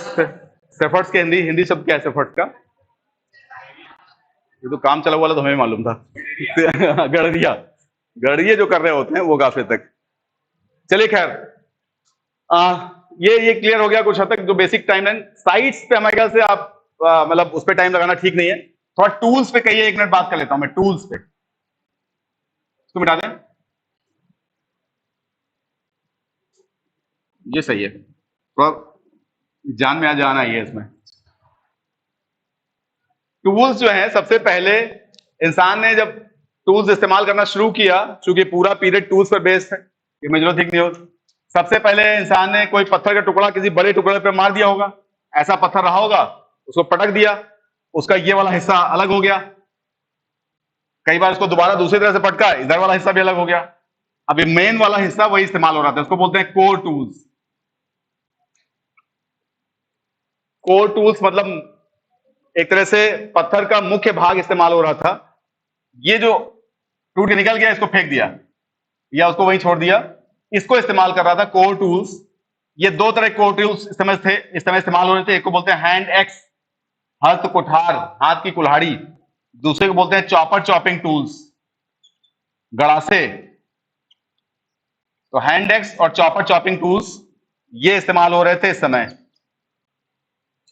2, 4, 5 लाख साल तक ऐसे चलता रहा, बुद्धि का बल्ब ज्यादा जला नहीं खास। फिर धीरे धीरे उसको लगा कि जो फेंक दे रहे थे वो भी ऐसा फेंकने लायक आइटम नहीं है, उसको भी इस्तेमाल कर सकते हैं। तो धीरे धीरे करके इंसान वो फेंकने वाले टूल्स को, फ्लेक टूल्स को इस्तेमाल करने लग गया। समझ रहे हैं? जो छोटा वाला हिस्सा था वो भी काफी हैंडी था, उसमें भी कटिंग एज था, फ्लेक टूल्स। और आगे बढ़ा तो उसको लगा कि यार ये फ्लेक जो है, इसकी फर्दर फ्लेकिंग कर दी जाए, ऐसा कुछ कर दिया जाए कि दोनों तरफ कटिंग एज हो जाए, इधर भी धार इधर भी धार। ऐसे टूल्स इस्तेमाल करने लग गया, इसको बोलते हैं ब्लेड टूल्स। और आगे बढ़ा, यहां होलोसीन पीरियड चालू हो गया, आद्यतन काल। एनवायरमेंट में गर्मी बढ़ने लग गई, काफी कुछ ऐसा एनवायरमेंट जैसा आज है वैसा होने लग गया, वनस्पतियां, पेड़ पौधे, जंगल बढ़ने लग गए। अब उसे लगा ये हाथ में इस्तेमाल किए जाने वाले टूल्स शायद इनसफिशिएंट है या इनएडिक्वेट है, ये ठीक नहीं है। तो उसके पास नए तरह के टूल्स बनाने का दिमाग आ गया। ऐसे टूल्स जैसे ये है, इस तरह का एक लकड़ी या हड्डी का सैफ्ट, इसके ऊपर एक छोटा सा पत्थर का हिस्सा। ये छोटा सा हिस्सा कई बार ट्रायंगल वाले शेप में हो सकता था, कई बार पॉइंट शेप में हो सकता था, कई बार ल्यूनेट, अर्धचंद्राकार हो सकता था, कई बार ट्रेपेजॉइडल शेप, ट्रेपेजॉइड का समलंब जैसा समलंबाकार हो सकता था। ये छोटे छोटे पत्थर का हिस्से इस पे धसा दिए जाते थे, और चूंकि छोटे हिस्से थे, पत्थर का टूल छोटा था, इसलिए उसको बोलते हैं माइक्रोलिथ्स। माइक्रोलिथ्स, माइक्रो इज सूक्ष्म, लघु, लिथ मतलब स्टोन, सूक्ष्म पाषाण या लघु पाषाण। तो माइक्रोलिथ इस्तेमाल करने लग गया। और आगे बढ़ा तो अब इंसान प्रॉपर तरह से परिवार में रहने लग गया, थोड़ा और समझदारी का लेवल आया। एक समझदारी तो यही, उसने ग्राइंडिंग करनी चालू कर दी टूल्स की। टूल्स की कटिंग एज को और शार्पन करने के लिए उसको घिसने लग गया, ग्राइंडिंग, और साथ ही साथ इस पे किसी तरह से गेरू वरू पोतने लग गया। तो grinding and polishing of stone tools, grinding and polishing of stone tools.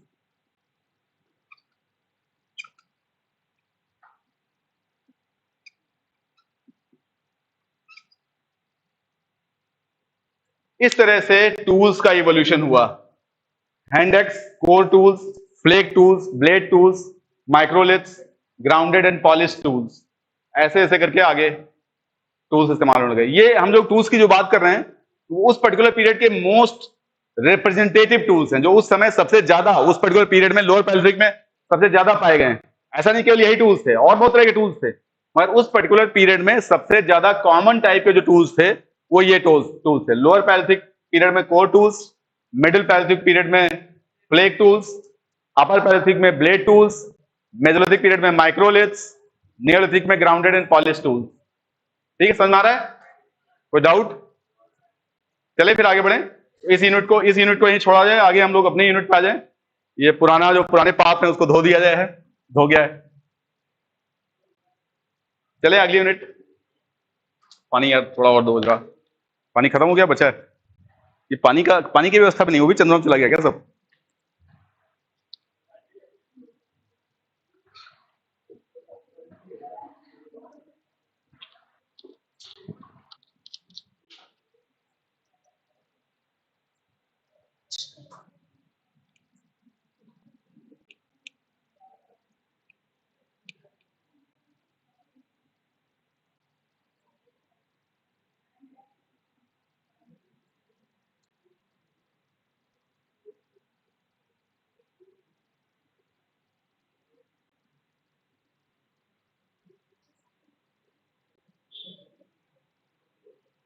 चलिए खैर हम लोग शुरू करते हैं फिर यूनिट नंबर 2, हड़प्पन सिविलाइजेशन। ठीक है,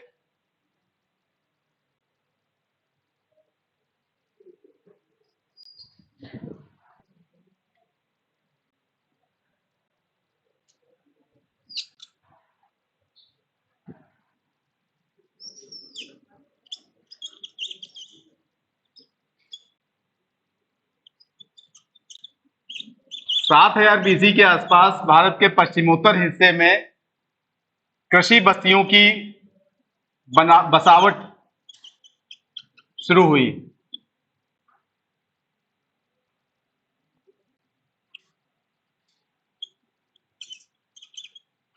मतलब भारतीय उपमहाद्वीप में नवपाषाण काल के नियोलिथिक पीरियड की शुरुआत हुई। अर्लीस्ट एविडेंस नियोलिथिक पीरियड का कहां से मिलता है? Earliest evidence of Neolithic period in Indian सब कॉन्टिनेंट, भारतीय उपमहाद्वीप में नवपाषाण काल का प्राचीनतम मेहरगढ़। हाँ चलो, मेहरगढ़ कहां पे है? पाकिस्तान के बलूचिस्तान प्रोविंस में। पाकिस्तान में कितने प्रोविंस हैं? 4। मतलब हमारे पंजाब सटा हुआ उनका पंजाब, इसकी राजधानी लाहौर है। हमारे गुजरात राजस्थान सटा हुआ सिंध, कराची। बलूचिस्तान इसकी राजधानी क्वेटा।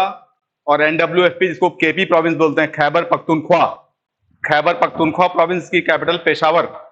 मोटे तौर पर ये बलूचिस्तान जो प्रोविंस है, इंडिया में डोमेस्टिकेशन ऑफ एनिमल्स और एग्रीकल्चर, कृषि कार्य और पशुपालन के प्राचीनतम साक्ष्य बलूचिस्तान से मिलते हैं।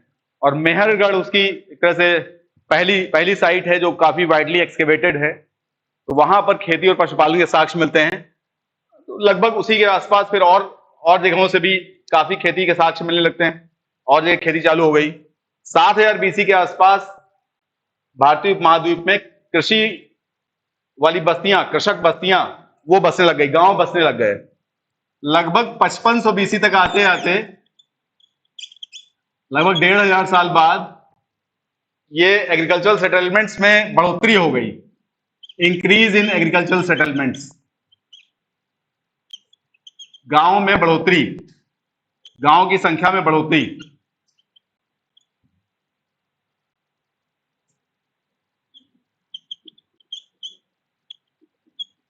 पैंतीस सौ BC तक थोड़ा सा गांव, जैसे एक ये गांव है मान लीजिए, इस गांव में ये घर है किसी का। अगर ये यहां पे अगर बंटवारा होता है घर पे, 4 भाई हैं और ये घर थोड़ा इनएडिक्वेट होने लगता है, तो उनके पास मान लीजिए दो भाई वहीं रह रहे हैं, 2 भाइयों को मूव करना है, नया घर बनाना है। क्या क्या पॉसिबिलिटीज हैं? एक पॉसिबिलिटी तो ये निकल के आके बाहर पेरिफेरी जो गांव का है, पेरिफेरी वाले एरिया में बना ले। दूसरी पॉसिबिलिटी यहां से सीधे खेतों में जाके अपना घर बनाए ना। ज्यादा संभावना किसकी रहती है? खेतों में घर बनाने वाली। जब ये 2 भाई यहां बना लेते हैं तो फिर उसके पड़ोस वाले जिनके खेत इधर हैं वो भी अपना यहां बना लेते हैं खेत घर। धीरे धीरे करके जिनके खेत इस तरफ है गांव के, वो लोग अपना यहाँ एक छोटा रूरल हैबिटेशन, एक ग्रामीण बस्ती बना लेते हैं। इसी तरह जिसके खेत इधर है वो अपनी ग्रामीण बस्ती इधर बना लेते हैं। एक गांव से 100, 200, 400 साल में एक नया गांव, एक नई बस्ती इस तरह से बनती है। अब ये जो नई बस्ती निकली है, ये काफी कुछ मामलों में अपने पेरेंट विलेज से जुड़ी रहती है। अगर इनको बैलगाड़ी बनवानी है तो बैलगाड़ी जरूरी नहीं कि वो कारपेंटर भी यहाँ आ गया रहा हो, उसके लिए शायद उनको बढ़ई के लिए वहां जाना पड़ेगा। अगर मिट्टी के बर्तन चाहिए उनको, तो मिट्टी बर्तन के लिए कुम्हार हो, सब वहीं पेरेंट विलेज में हो। तो कई बार ये जो गांव के लोग इस्तेमाल कर रहे होते हैं, चाहे वो मिट्टी के बर्तन, चाहे वो ऑर्नामेंट्स, बहुत तरह के ऑब्जेक्ट्स, एग्रीकल्चरल टूल्स, वो सब वैसे ही होते हैं जैसे उनके पेरेंट विलेज वाले होते हैं। तो हमारी बात, ये जो एक जैसी वस्तुएं सब प्रयोग कर रहे होते हैं, उस पूरे भूभाग को, उस पूरे लैंड को बोलते हैं रीजनल कल्चर, क्षेत्रीय संस्कृति। सुना रहे, रीजनल कल्चर।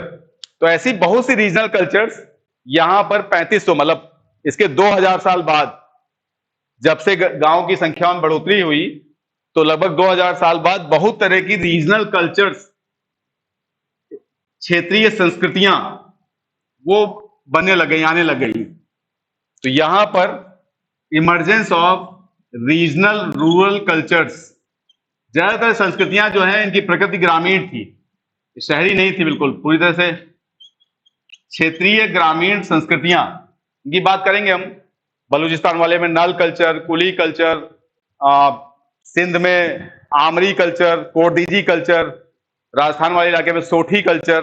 तो बहुत तरह की क्षेत्रीय संस्कृतियां इस पीरियड में आने लग गई। ठीक, ये क्षेत्रीय संस्कृतियां कोई कल्चरल आइसोलेशन में तो रहेंगे नहीं, आपस में, जैसे भी एक क्षेत्रीय संस्कृति यहां पर है, दूसरी क्षेत्रीय संस्कृति यहां पर है, तीसरी क्षेत्रीय संस्कृति यहां पर है, चौथी यहां पर है, तो इनमें आपस में भी एक cultural exchange over a period of time होने लगता है। ठीक है ना, आपस में भी एक दूसरे से जुड़ाव होने लगेगा। तो कहीं ना कहीं वो जुड़ाव 700-800 साल में होने लग गया, और उसके साथ साथ कुछ अर्बन एलिमेंट्स आने लग गए। तो 2600 बीसी तक आते आते ये अलग अलग जो क्षेत्रीय संस्कृतियां थी, उनका आपस में एक नेटवर्क बनने लग गया, आपस में एक जुड़ाव जैसा बनने लग गया। 2600 बीसी से लेकर के, मतलब इसको कई बार ये जो पीरियड है 3500-2600 बीसी, इसको बोल देते हैं अर्ली हड़प्पन पीरियड, आरंभिक हड़प्पा काल। 2600 बीसी से लगभग 1750, कुछ डेट्स में ये सी जो लिखा रहता है, सी का मतलब होता है सरका, लगभग अप्रोक्सीमेटली, यहां तक एक अर्बन फेज रहा, जिसको बोलते हैं मैच्योर हड़प्पन पीरियड, परिपक्व हड़प्पा काल।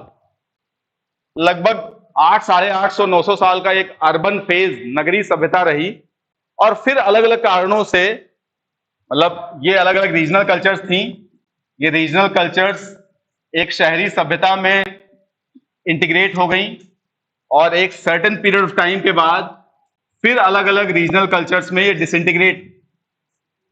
ये जो रीजनल कल्चर्स हैं, इसमें cemetery H culture, Kayatha culture, Jorwe culture, Banas culture या Ahar culture, red glaze pottery, बाड़ा सीसवाल कल्चर, बहुत तरह के नाम यहाँ पे हम लोग सी बात करेंगे। तो बेसिकली इसको बोलते हैं लेटर हड़प्पन पीरियड, और इसको कई बार हम 1250 बीसी के आसपास तक इसको रखते हैं। तो ये अर्ली हड़प्पन पीरियड है, जब अलग अलग क्षेत्रीय संस्कृतियां आपस में उनकी नेटवर्किंग हुई। फिर शहरीकरण वाले तत्व तो आ गए यहाँ पर, अर्बन एलिमेंट्स, इनकी बात करेंगे अभी हम। ये पूरी शहरी सभ्यता, इसी मैच्योर हड़प्पन पीरियड को ही बोलते हैं हड़प्पन सिविलाइजेशन या इंडस वैली सिविलाइजेशन।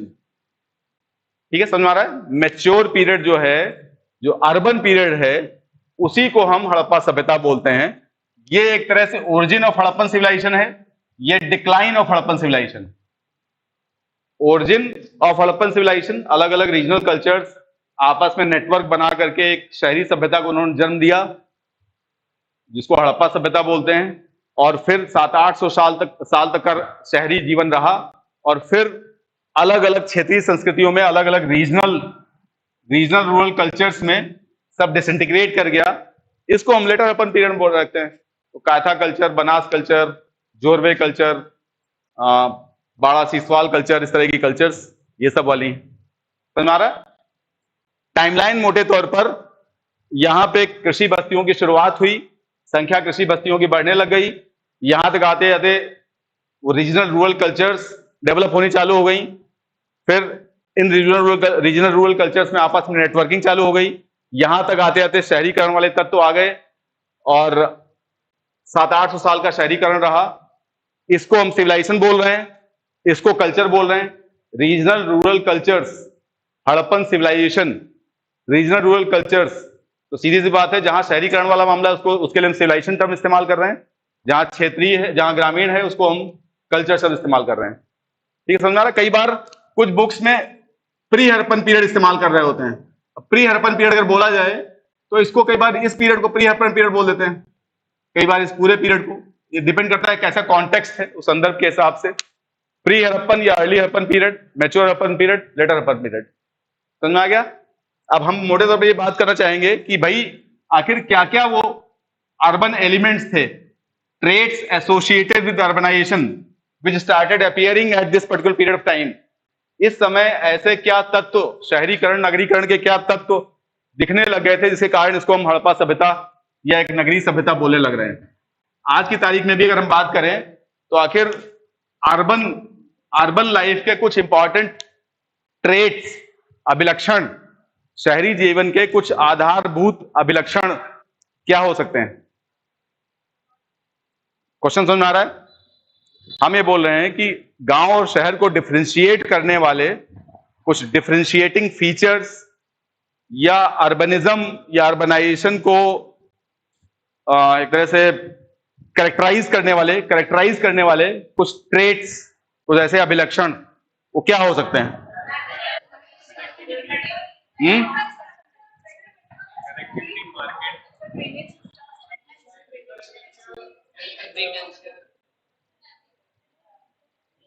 सबसे पहली चीज, अच्छा आज जो है सेंसस कमीशन, अब तो क्या जनगणना ऐसी चीज पता नहीं हिस्ट्री हो जाएगी लग रहा है, मगर जनगणना जब होती थी तो सेंसस कमीशन, जनगणना आयोग, वो किसी भी हैबिटेशन को अर्बन हैबिटेशन या रूरल हैबिटेशन किस बेसिस पर डिमार्केट करता है?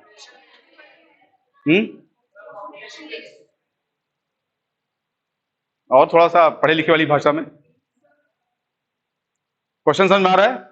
सेंसस कमीशन किस बेसिस पर किसी भी हैबिटेशन को, अर्बन हैबिटेशन है या रूरल हैबिटेशन है, किस बेसिस पर उसको अर्बन या रूरल हैबिटेशन बोलता है, कहता है?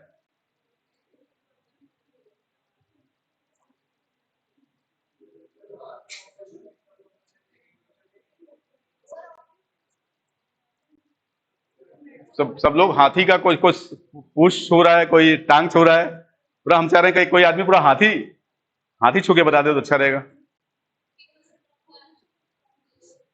बेसिकली दो बेसिस होते हैं। एक तो ये, अगर वो स्टैट्यूटरी टाउन है, स्टैट्यूटरी टाउन का मतलब वहां पे कोई भी एक ऐसी एडमिनिस्ट्रेटिव यूनिट होनी चाहिए जैसे नगर पालिका, नगर निगम, notified town area committee, cantonment board. अगर कोई ऐसी प्रशासनिक इकाई वहां पे कार्य कर रही है तो ऐसी जगह को हम बोलते हैं स्टैट्यूटरी टाउन, वैधानिक नगर। जहां पर ये इस तरह की एडमिनिस्ट्रेटिव बॉडी नहीं है, वहां के सेंसस टाउन की तीन शर्तें हैं। एक है population should not be less than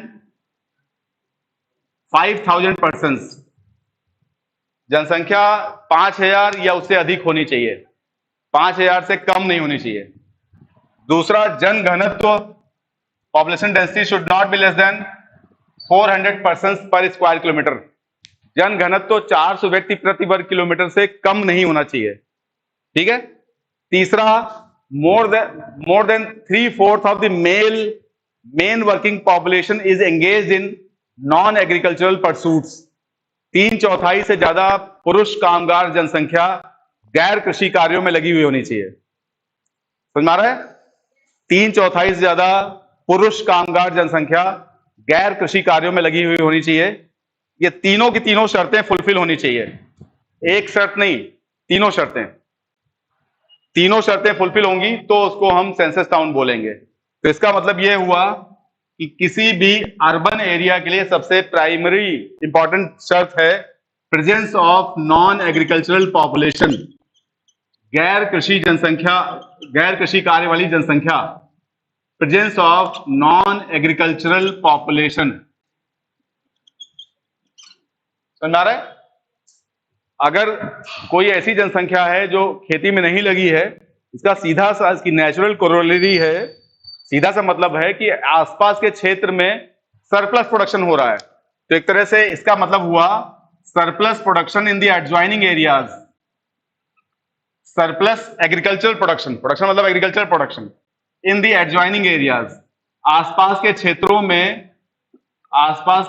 में अधिशेष उत्पादन, आसपास के कृषि क्षेत्रों में अधिशेष उत्पादन, तभी ये नॉन एग्रीकल्चरल पॉपुलेशन रह सकती है वहां पर। तो एक बुनियादी शर्त है किसी भी नगरीय क्षेत्र के लिए कि वहां पर गैर कृषि का जनसंख्या होती है। ठीक, इसके अलावा और शर्तों में शहरीकरण को कैरेक्टराइज करने वाले और ट्रेड्स क्या हो सकते हैं?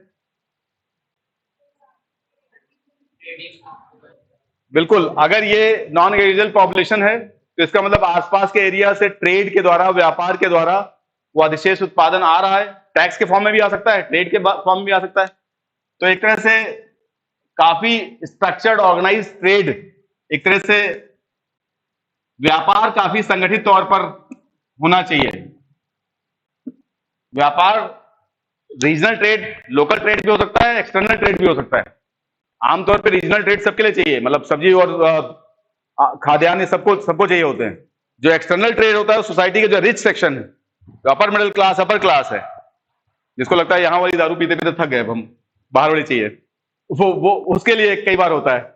तो काफी कुछ जो रिच सेक्शन है उसको कैटर करता है एक्सटर्नल ट्रेड।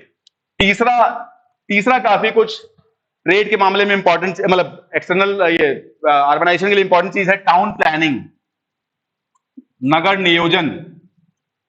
शहरी क्षेत्र काफी कुछ नियोजित, गांव की तुलना में ज्यादा प्लान्ड लेआउट होता है उसका। ठीक है, तो टाउन प्लानिंग मतलब प्लान्ड लेआउट, जो कि हड़प्पा में आप। इसके अलावा शहर में आपको गांव से तुलना जो करेंगे, शहर में एक चीज और दिखेगी, शहर में अक्सर रिटेन ट्रेडिशन फॉलो होता है गांव की तुलना में। गांव में अभी भी काफी मामलों में ओरल ट्रेडिशन फॉलो होता है। गांव में पैसा कोई उधार लेने आएगा तो ओरली याद रखा जाएगा कि हाँ उसने 3,000 रुपए लिए थे, वो वापस कर जाएगा, लिखा पढ़ी वाला हिसाब नहीं होगा। यहां तो डायरी में लिख लेंगे, उसका साइन भी करवा लें आपसे। तो कई बार शहर में रिटेन ट्रेडिशन होता है, गांव में ओरल ट्रेडिशन होता है। रिटेन ट्रेडिशन का मतलब है कि कहीं ना कहीं शहर में स्क्रिप्ट होती है। रिटेन ट्रेडिशन तभी प्रैक्टिस किया जा सकता है जब उसके लिए स्क्रिप्ट हो, लिपि हो। तो presence of script in urban areas, written tradition का एक बेसिक प्री रिक्विजिट है कि एक लिपि होनी चाहिए। तो इसीलिए यहां पर लिपि मिली है, यहां लिपि नहीं थी, यहां लिपि मिली है, यहां लिपि फिर गायब हो गई। समझ रहे हैं?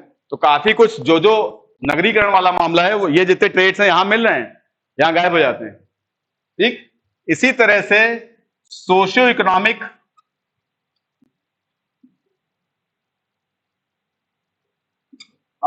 डिफरेंशिएशन, इनइक्वालिटीज, मतलब इनइक्वालिटीज रूरल एरियाज में भी होती हैं, मगर शहर में असमानता ज्यादा होती है। गांव और शहर की तुलना में अगर गिनी कोफिशिएंट आप देखें अर्बन एरिया का, वो ज्यादा होगा विज अवी रूरल एरियाज। शहर वाले मकान आपको HIG से लेकर के EWS वाले और स्लम वाले तक मिलेंगे। 5-6 डिग्री वाला मामला है। HIG, MIG, LIG, EWS, slums, road वाला भी है, रोड वाला मतलब 2 लाख, लखनऊ में 2 लाख लोग रोड पे सोते हैं, ऐसे ही, तो वो भी है। तो एक तरह से शहर में सोशियो इकोनॉमिक डिफरेंशिएशन, सामाजिक आर्थिक विषमता जो है हाई डिग्री वाली होगी, हाई सोशियो इकोनॉमिक डिफरेंशिएशन। इसके अलावा शहर में आपको सचेत सौंदर्य बोध भी मिलेगा, कॉन्शियस एस्थेटिक अवेयरनेस।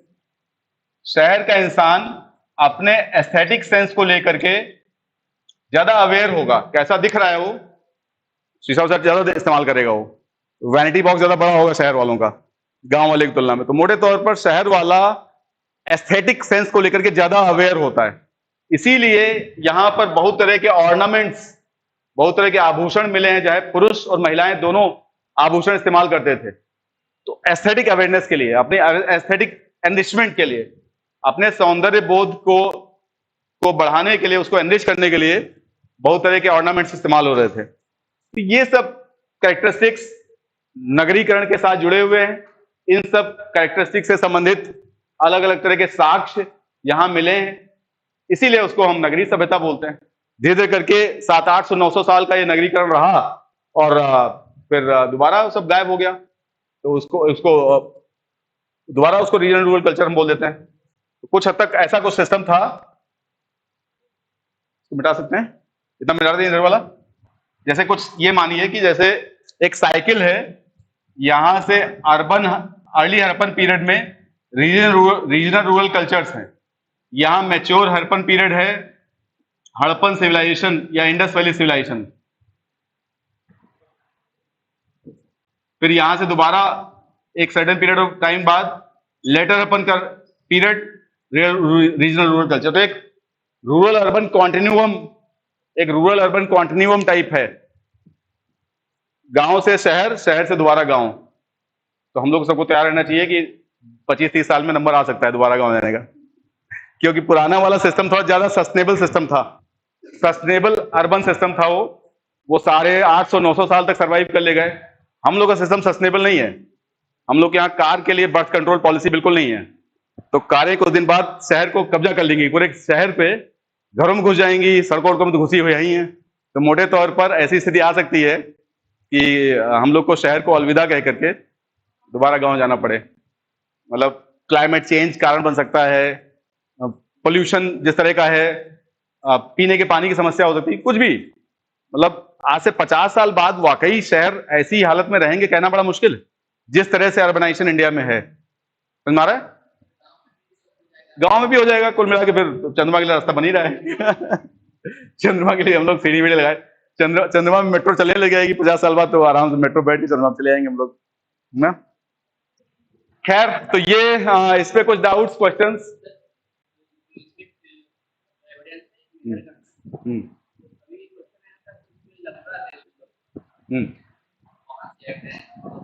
पहले वाले ना, हाँ, मगर उसकी एक्सेप्टेंस नहीं है अभी, अभी मतलब एक तरह से, हाँ, अभी अभी वो अपडेट नहीं हुआ है, और धीरे धीरे करके शायद उस पर जब एक कोई एविडेंस मिला, उसके बाद फिर उस पर डिबेट डिस्कशन चालू हुआ, फिर आर्गुमेंट्स, काउंटर आर्गुमेंट्स पर आने लगे, मेयरगढ़ ही करेंगे कभी। अच्छा, एक और सुनिए, कभी भी यूपीएससी में, आईएएस में कभी भी कोई क्वेश्चन के आंसर्स को लेकर के अगर कोई मतभेद होता है कि ये वाला आंसर ये वाला सही है, फला जगह हमने ये पढ़ा, फला जगह ये, उसका यूपीएससी या यूपीपीएससी के द्वारा जो स्टैंडर्ड प्रैक्टिस फॉलो की जाती है, वो ये फॉलो की जाती है कि जहां से क्वेश्चन फ्रेम किया गया है वहां पे जो आंसर है उसी को सही आंसर माना जाता है, यूपीएससी हो या कोई भी हो। तो आमतौर पे क्वेश्चंस फ्रेमर्स को साफ साफ इंस्ट्रक्शंस रहते हैं कि स्टैंडर्ड सोर्सेज से क्वेश्चंस बनाए जाएं।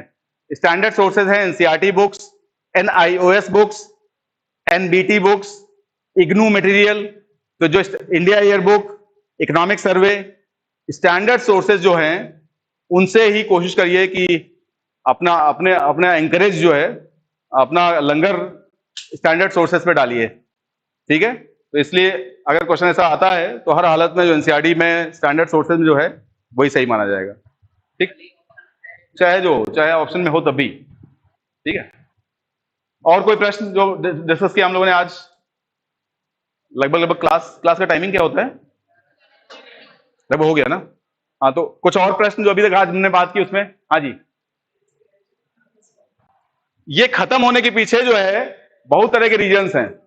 मतलब माना जाता है इतनी बड़ी सिविलाइजेशन थी, अभी हम लोग चूंकि 2 यूनिट बचे हैं, 2 लेक्चर बचे हैं, तो ऑब्वियसली हम लोग अभी जो ये हम लोग डिस्कस कर रहे थे ना, अलग अलग कल्चर, नल कल्चर, कुली कल्चर, सोठी कल्चर, ये सब जो बात कर रहे थे हम लोग, कल इसको डिस्कस करेंगे, लिखेंगे प्रॉपर से लिखेंगे। आज तो हमने समझाने वाला काम किया, कल लिख देंगे। ये चार्ज न लगाया जाए हमारे पास कि लिखाने वाला काम कम करते हैं, तो हम थोड़ा लिखवा देंगे कल ठीक से, ठीक है। खत्म होने वाली जो बात है, ऑब्वियसली बहुत से रीजंस हैं। माना जाता है कई बार कि नदियों ने शायद अपना रास्ता बदल दिया, ज्यादातर नदियों के किनारे बसे हुए स्थल थे, शायद कुछ इसलिए डिपॉपुलेट हो गए।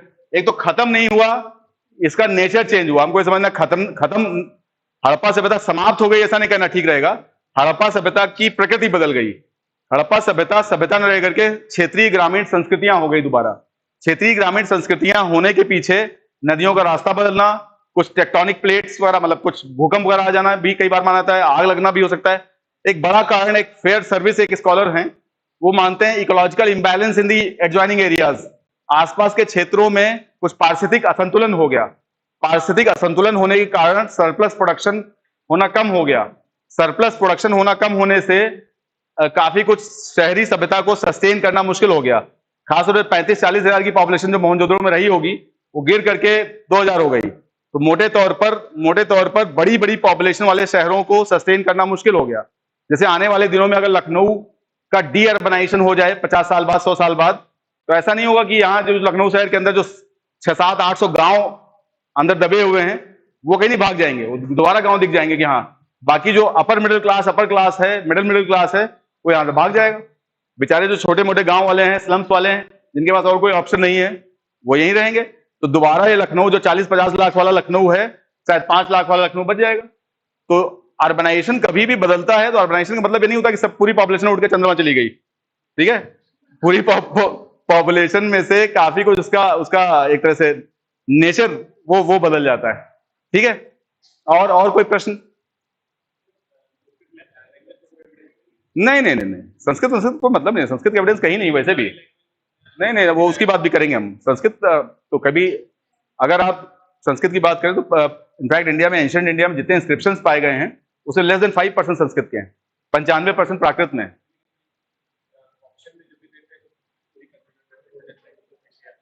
ओल्डेस्ट लैंग्वेज ऑफ इंडिया में मुझे लगता है तमिल होनी चाहिए। अब वही है, मतलब बहुत तरह का फर्जीवाड़ा चल रहा है, तो इसमें भी मान के चलिए चलेगा, उसको है क्या। चलिए खैर, और कोई डाउट क्वेश्चन? ठीक है फिर, ओके, थैंक यू।